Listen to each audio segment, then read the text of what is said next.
नमस्कार दोस्तों, बहुत स्वागत है आपका क्रॉनिकल पत्रिका के यूट्यूब चैनल पर। मैं आपका दोस्त प्रशांत, और जैसे मैंने आपसे कहा था कि हम डेली करंट अफेयर आपके लिए लेके आएंगे जो आपके एग्जाम ओरिएंटेड रहेगा, आपके यूपीएससी, स्टेट पीसीएस और अदर एग्जाम्स के लिए बहुत काम आएगा। और जो लेटेस्ट घटनाएं हैं और वैसी ही घटनाएं हम पिक करेंगे जो घटनाएं सीधे एग्जाम में जिससे सवाल पूछने की संभावना बहुत अधिक है, क्योंकि कोई गेस तो कर नहीं सकते। देखिए, हम गेस कर सकते हैं, भविष्यवाणी नहीं कर सकते। तो चलिए, मेरा नाम है प्रशांत और शुरू करते हैं आज की क्लास।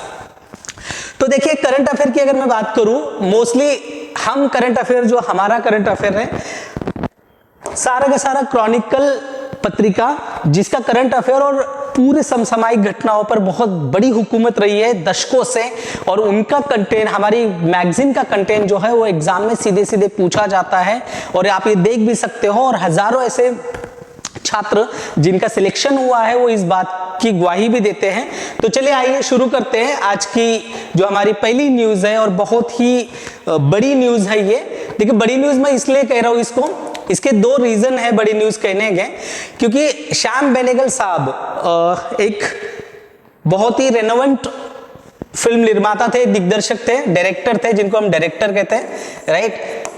डायरेक्टर साहब थे बहुत बड़े, और दुनिया भर में जब भारत की फिल्मों को दुनिया में जो नाम, कांस फेस्टिवल हो या ऐसे जगहों पर, जो पहली पीढ़ी के जो लोग हैं, जिनमें ऋत्विक घटक, सत्यजीत रे और कई महान दिग्दर्शक जो है, इन ऐसी महान दिग्दर्शक की ऐसे महान डायरेक्टर्स की लाइन में जो है, इन पंक्ति में जो है, श्याम बेनेगल जी का नाम आता है। और एक समानांतर सिनेमा, जिसे हम पैरेलल सिनेमा कहते हैं, पैरेलल सिनेमा, और सबसे बड़ी इनकी बात है पैरेलल सिनेमा या पैरेलल फिल्म्स जिसे हम कहते हैं, पैरेलल सिनेमा की इन्होंने शुरुआत करी। बट आर्ट्स फिल्म, जो arts film, arts plus commercial, इन्होंने इसका दायरा जो है इन्होंने मिटा दिया, ये दायरा जो है पूरा मिटा दिया। इसको एक ही फिल्म में ये लेके आए, आर्ट्स और कमर्शियल। नहीं तो जनरली हमारा परसेप्शन है आर्ट्स माने बहुत बोरिंग सिनेमा होता है, और you know there is a certain class those are loving this kind of films in the around the world, in also our India, right. So हमारा परसेप्शन ये है कि भाई आर्ट्स फिल्म मतलब कुछ ही लोगों को देखने का है, मगर मास फिल्म लाइक पुष्पा, राइट, झुकेगा नहीं साला टाइप की जो फिल्में होती हैं, वो मसाला फिल्म है जो मास के लिए होती है। तो श्याम बेनेगल जी ने जो है ये सब चीजें जो है मिटवा दी। पैरेलल सिनेमा के साथ साथ उन्होंने आर्ट्स और एक मास सिनेमा दोनों को मिक्स लिया। मतलब सामान्य व्यक्ति को भी उनकी फिल्में पसंद आती थी, और जो क्लासी ऑडियंस होती उनको भी उनका सिनेमा काफी, मतलब वो भी एक बड़ा चहेता वर्ग था। तो श्याम बेनेगल जी का निधन हो गया है। अब देखिए, ये 90 साल की उम्र उनकी थी, और ये क्रॉनिक किडनी डिसीज, ये क्रॉनिक किडनी डिसीज से पीड़ित थे, मतलब बीमार थे, और उम्र भी उनकी 90 साल थी। तो इसी कारण का डिसीज, मतलब इनका जो है डेथ हो गई। मैं जनरली ये डिसीज यहाँ इसलिए कोट कर रहा हूँ। देखिए, एग्जाम्स में क्या होता है, खास करके छोटे जो वनडे एग्जाम्स टाइप होते हैं, वनडे, और यूपीएससी में भी मतलब स्टेट पीसीएस में भी पूछा जाता है, राइट। स्टेट पीसीएस में भी मतलब ये नहीं पूछेंगे कि श्याम बेनेगल जी का निधन किस बीमारी के कारण हुआ, मगर यहाँ इस बीमारी से related to disease, right, related to disease, बीमारी से रिलेटेड जो है सवाल बन सकता है। तो ये हमारे लिए बहुत जरूरी हो जाता है, राइट। तो इन्होंने क्या किया, बहुत यादगार फिल्में बनाई है, बहुत यादगार, जिसमें अंकुर, निशांत, मंथन बहुत ही चर्चा में है, क्योंकि इसकी जो प्रिंट है, मंथन ये जो मूवी है, इसकी जो प्रिंट है, इसे फिर से डिजिटलाइज किया गया है, इसे रिस्टोर किया गया, काफी खराब हो गई थी, राइट। तो ये सब चीजें करी गई। इनकी कई सारी फिल्मों को अब रिस्टोर किया जा रहा है, मंथन, अंकुर, जिनकी प्रिंट खराब है, क्योंकि उस जमाने में बनाई गई, अब टेक्नोलॉजी बहुत आगे बढ़ गई है, तो इनकी कई सारी फिल्मों को जो है फिर से रिस्टोर किया जा रहा है। भूमिका नाम की उनकी फिल्म है Mandi, one of the best movie, और चरणदास चोर, कलयुग, आरो, त्रिकाल, अंतरनाथ, सूरज का सातवां घोड़ा, ये नॉवेल भी है, आप जान रहे हो। मम्मो, बहुत ही पार्टीशन बेस्ड मूवी है ये। पार्टीशन जो हुआ था हमारा इंडिया पाकिस्तान जब बना, तो उसके दो बहनों की कहानी है। जुबेदा, मुस्लिम विमेन्स, मुस्लिम फैमिलीज की जो महिलाएं हैं उनकी कहानी। मुजीब आप जानते हो, जो 1971 में बांग्लादेश बना, और जिन्होंने वो बनवाया, जिनके नेतृत्व में वहां की लड़ाई लड़ी गई, मुजीबर रहमान खान, उनके ऊपर ये जो बायोपिक है, और ये इनकी आखिरी फिल्म भी थी जिन्होंने ये बनाई थी, राइट। 70 के दशक में समानांतर सिनेमा, मतलब 70 के दशक में कैसे सिनेमा चल रहा था, प्यार, रोमांटिसिज्म, उड़े जब जुल्फे तेरी, इस काइंड ऑफ सिनेमा बन रहा था, प्यार वाला सिनेमा बन रहा था। बट समाज का जो रियल वास्तव चित्रण है, जाति का चित्रण, समाज में भूखमरी थी, गरीबी थी, अकाल था, जाति व्यवस्था से जो जिन गांवों में तथाकथित उच्च नीच का भेदभाव था, वो अभी खत्म नहीं हुआ था। जबकि आजादी मिले हमें इतने साल हो चुके थे, फिर भी वो जो बुराइयां थी हमारे देशों के अंदर, जो कुछ बुराइयां थी, उन बुराइयों को, उन समस्याओं को उन्होंने केंद्र में रखकर जो है सिनेमा बनाना शुरू किया, राइट। यथार्थवादी सिनेमा, यथार्थ इसलिए मैं कह रहा हूं क्योंकि मंडी जैसी सिनेमा अगर हम देखें तो जो प्रोस्टिट्यूशन है, जो देह व्यापार करने वाली महिलाएं है, उनका जीवन एक अलग ही तरीके से पर्दे पे उतारा। आज तक भी किसी ने उस तरह से जो है देह व्यापार करने वाली महिलाओं का चित्रण किसी ने नहीं किया जिस तरह से मंडी में किया गया है। और ये सामाजिक मुद्दे, जैसे मंथन की मैं बात करूं तो मंथन में जो अमूल जो दूध है, सानंद आनंद जो गुजरात में जो पूरा मूवमेंट खड़ी हुई, इस मूवमेंट को केंद्र में रखकर जो है इस सिनेमा को बनाया गया था। इनका जन्म जो है 14 दिसंबर 1934 में हैदराबाद में हुआ था। ये कोंकणी भाषा पता है आपको, जहां कोंकण, जैसे गोवा, महाराष्ट्र का कोंकण, इस रीजन में कोंकणी भाषा बोली जाती है, कोंकणी, राइट। ये कोंकणी भाषा जो है महाराष्ट्र का जो गोवा, जो समंदर वाला पार्ट है, और गोवा जो पूरा राज्य है, उसकी भाषा है कोंकणी। उस एरिया से बिलोंग करते थे, राइट। कोंकणी भाषी थे, ब्राह्मण परिवार से थे, सारस्वत ब्राह्मण, जो वहां का बड़ा कुलीन वर्ग है। इनके पिता जो थे श्रीधर बेनेगल, वो एक फोटोग्राफर थे, बहुत प्रोफेशनल फोटोग्राफर थे, और उन्होंने ही जो है 12 साल के जब बेनेगल साहब थे, श्याम बेनेगल जी जब थे, उनके पिता के द्वारा उनको एक कैमरा उपहार में गिफ्ट दिया गया था, जैसे बर्थडे पे देते थे। मतलब आप देखो कितना कुलीन परिवार रहा होगा ये, कि उस जमाने में पिताजी अपने बेटे को एक कैमरा गिफ्ट कर रहे, राइट। तो उन्होंने उसी कैमरे से जो है अपने एक फिल्म बनाई थी। इन्होंने उस्मानिया यूनिवर्सिटी, बहुत ही रेनोवेंट यूनिवर्सिटी है, देश भर में बड़ा नाम है इस यूनिवर्सिटी का, वहां से अर्थशास्त्र में पढ़ाई की है। देखिए, पढ़ाई अर्थशास्त्र में की और काम किया फिल्में बनाने का। तो जरूरी नहीं है आपका टैलेंट जो है वो कहीं, जो आप पढ़ाई करो, पढ़ाई बहुत जरूरी है, मगर आपका जो टैलेंट है, आपके अंदर जो चीजें हैं, अगर आप उसको तरजीह देते हो तो आप कहीं से कहीं पहुंच सकते हो। यही ये बात, मतलब इनके लाइफ से भी हमें सीखने को मिलती है। उन्होंने जो है हैदराबाद में एक फिल्म सोसाइटी की स्थापना की, राइट। एक फिल्म सोसाइटी की एक क्लब बनाया जिससे फिल्मों को लेकर चर्चा हो सके, अच्छी फिल्में, समाज के विषयों को लाया जा सके। गुरुदत्त साहब जो थे, जैसे प्यासा, कागज के फूल, इनके जो डायरेक्टर और हीरो गुरुदत्त, बहुत ही जाने माने और चर्चित अभिनेता थे गुरुदत्त, उनके रिश्तेदार भी लगते हैं। इन्हीं के फैमिली से जो है ये बिलोंग करते थे। 1959 की अगर मैं बात करूं, बेनेगल ने जो है मुंबई में लिंटास एडवर्टाइजमेंट, इन्होंने मुंबई आए हैदराबाद से। देखो, जब से भारत मतलब फिल्में बनना शुरू हुई, आप जानते हो दादा साहेब फाल्के, राइट, दादा साहेब फाल्के, इनके नाम से भी अवार्ड दिया जाता है ना, दादा साहेब फाल्के। वैसे तो उनका ऐसा नाम आता है, मगर हम हिंदी में फाल्के लिखते हैं, राइट। तो दादा साहेब फाल्के जी जो है, इन्होंने पहली मूवी बनाई थी, क्या नाम था उसका, हरिश्चंद्र। मतलब उन्होंने जो मूवी बनाई थी वो राजा हरिश्चंद्र नाम की मूवी बनाई थी, जो मतलब साइलेंट मूवी थी, जिनमें बोला नहीं जाता था, साइलेंट मूवी थी, वो पहली मूवी थी जिन्होंने बनाई थी। वहीं से जो है मुंबई से फिर ये फिल्मों का बाजार शुरू हुआ, और वही ये भी आते हैं और एक एडवर्टाइजिंग एजेंसी में कॉपीराइटर की मदद से जो एडवर्टाइज हम देखते हैं ना, वो लिखने का। और आपको एक बात मैं इनकी और एक खास बात बता दूं, जो अमूल बेबी गर्ल हम देख रहे हैं ना आज, अमूल की जो बेबी गर्ल है, जो शशि थरूर जी की बहन है एक्चुअली, उनका कैरिकेचर पहली बार श्याम बेनेगल साहब ने ही बनाया था। 1962 में इन्होंने अपनी पहली डॉक्यूमेंट्री फिल्म बनाई, घेर बैठा Ganga, gangs at the door step, right. उन्होंने कुछ समय के लिए एक अन्य विज्ञापन एजेंसी में भी काम किया, मतलब आदमी जब अपना स्ट्रगल शुरू करता है तो कुछ ना कुछ काम जरूर करता है। आगे अगर हम बात करें तो इन्होंने कम से कम 900 से अधिक एडवर्टाइज जो है मतलब वृत्तचित्र और विज्ञापन फिल्मों मतलब एडवर्टाइजमेंट डॉक्यूमेंट्रीज बनाई है। और साथ ही साथ उन्होंने a child of the streets 1967 में जो है अपनी पहली डॉक्यूमेंट्री बनाई, मतलब पहली इन द सेंस जिससे उनसे पहचान मिली, राइट, इनको पहचान मिली, इनको रिकॉग्नाइज करने लगे कि भाई श्याम बेनेगल जैसा कोई एक व्यक्ति आया जो कुछ अलग बात कह रहा है, राइट। आगे बात करें तो इन्होंने जो है टेलीविजन की ओर अपना रुख किया 1980 के दशक में, तब तक भारत में जो टेलीविजन आ चुका था। और भारत एक खोज, नेहरू जी की जो प्रसिद्ध किताब है Discovery of India, Discovery of India, Pandit Jawaharlal Nehru ji की जो बहुत चर्चित किताब है, उस पर एक धारावाहिक बनाया गया भारत एक खोज। यूपीएससी स्टेट सिविल सर्विस की तैयारी करने वाले बच्चे, ये जितने भी स्टूडेंट्स हैं, ये टीवी सीरियल जरूर दूरदर्शन मतलब यूट्यूब पर जाकर देखते हैं, क्योंकि ये पूरा एक का पूरा एक भारत का इतिहास है। डिस्कवरी ऑफ इंडिया आधारित थी।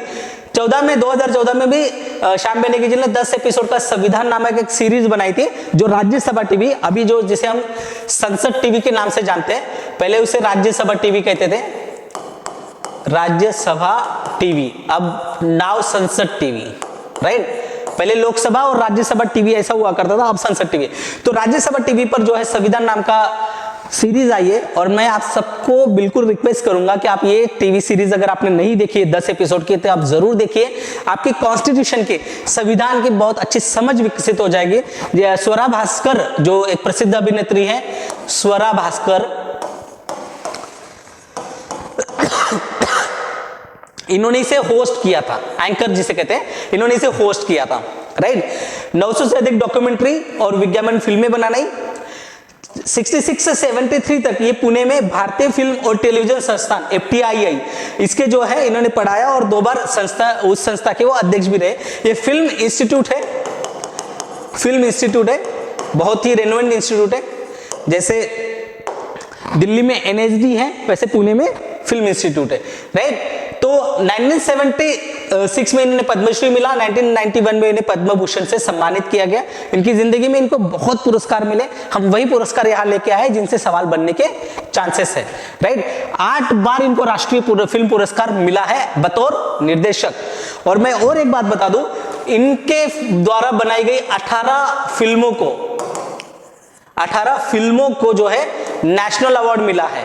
इट मींस जैसे मंडी के लिए शबाना आजमी को मिला, स्मिता पाटिल को मिला, या सुप्रिया पाठक जी को मिला, किरण खेर, अनुभव खेर की वाइफ, उनको मिला, या करिश्मा कपूर को जुबेदा के लिए मिला। इस तरह से जो अलग अलग कैटेगरीज में अवार्ड मिले, नेशनल अवार्ड, 18 अवार्ड मिले हुए हैं, और ये अपने आप में बहुत बड़ा रिकॉर्ड है। भारत में किसी भी डायरेक्टर को आज तक 8 बार तो नेशनल अवार्ड किसी डायरेक्टर को नहीं मिला है, मगर ऐसा कोई डायरेक्टर ही नहीं है जिनकी इतनी फिल्मों को, 18 फिल्मों को नेशनल अवार्ड मिला हो अलग अलग कैटेगरीज में, कभी बेस्ट डायरेक्टर, कभी best heroine, supporting role, best screenplay, like that, right, अलग अलग श्रेणी में। 2005 में इनको दादा साहब फाल्के सम्मान प्राप्त हुआ। 18 में उनको वी शांताराम जो लीजेंडरी फिल्म मेकर थे, उनके नाम से लाइफ टाइम अचीवमेंट पुरस्कार दिया गया। इन्होंने द चर्निंग और सत्यजीत रे और द मार्केट प्लेस जैसी किताबें भी इन्होंने लिखी है। और बहुत ही जिनको हम कहते हैं, जैसे वेल डन अब्बा नाम की एक मूवी है, आप जरूर देखिएगा, मैं सबको आप रिकमेंड करूंगा। वेल डन अब्बा नाम की इनकी मूवी है। RTI और जो भ्रष्टाचार चलता है छोटे लेवल पर, उसको बहुत अच्छी से दिखाया गया, और RTI के माध्यम से हम कैसे भ्रष्टाचार से लड़ सकते हैं, इसकी पूरी कहानी है।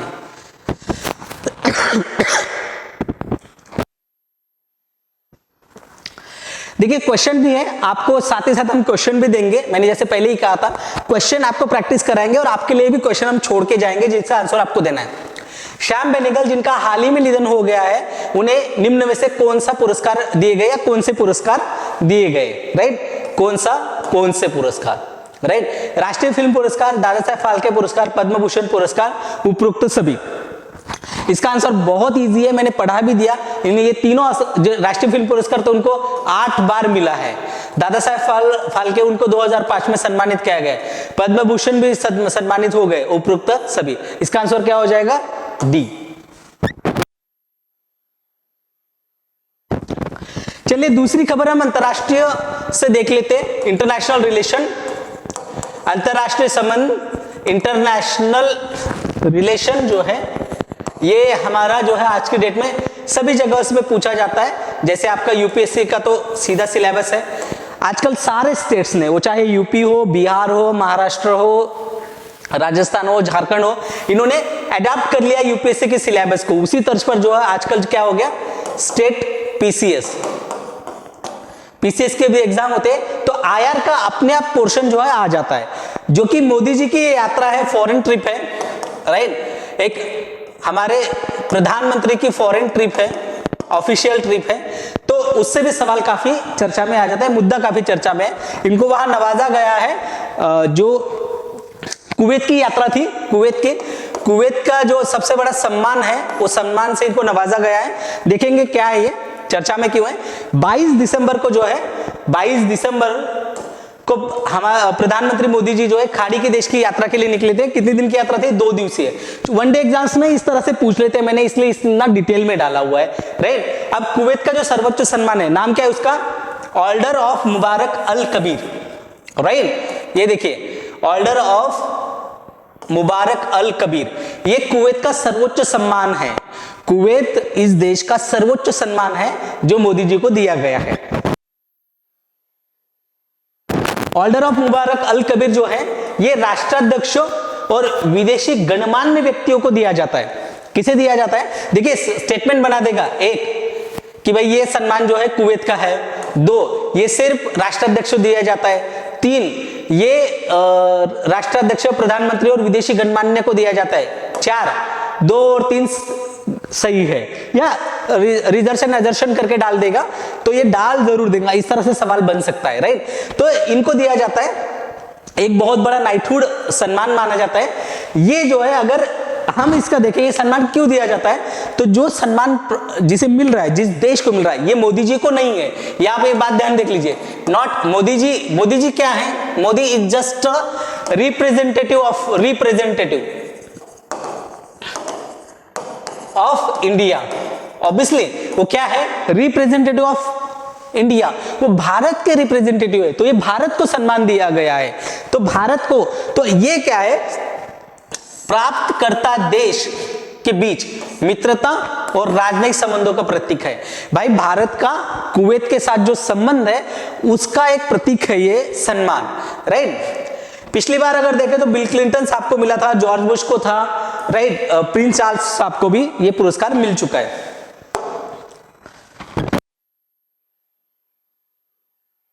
भारत कुवैत संबंध को अगर हम बात करें तो देखते क्या है, भारत पुरस्कार ये संबंध देखे, अगर पुरस्कार की बात करो तो ये मजबूत करता है। ये ऐसे पुरस्कार जो है मजबूती देते हैं दो देशों के संबंध को, ये दिखाता है कि हम हमारे आपसी जो संबंध है मित्रता के हैं, राइट। हम लोग भी तो मित्रता में दोस्तों यार होते, चलो यार एक कटिंग चाय पी जाए, तो वो मित्रता के हमारे परिभाषा है वो, कि ये दोस्त मेरे साथ है, ये मेरा पक्का दोस्त है, राइट। तो इसी के लिए जो है इन सब चीजों को ये उजागर करता है।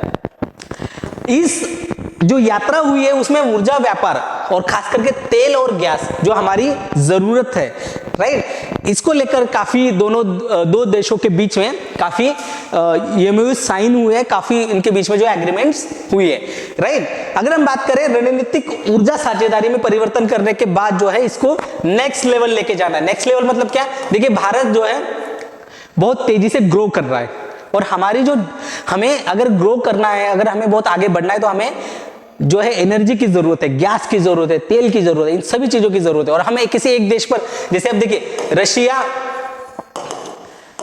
एंड यूक्रेन, राइट, यूक्रेन का वॉर छिड़ने के बाद क्या हो गया, हमारे तेल और इन सभी की कीमतें बढ़ गई, हमारे आपूर्ति वहां से जो आने वाला था वो फिर बाधित हो गई, तो हमें और भी संबंध बनाने पड़ेंगे, राइट। तो इसीलिए हमने क्या किया, ऊर्जा सुरक्षा को सुनिश्चित करने के लिए जो है हमने पेट्रोलियम रिजर्व कार्यक्रम में भाग लेने की में भी रुचि व्यक्त किए दोनों देशों ने।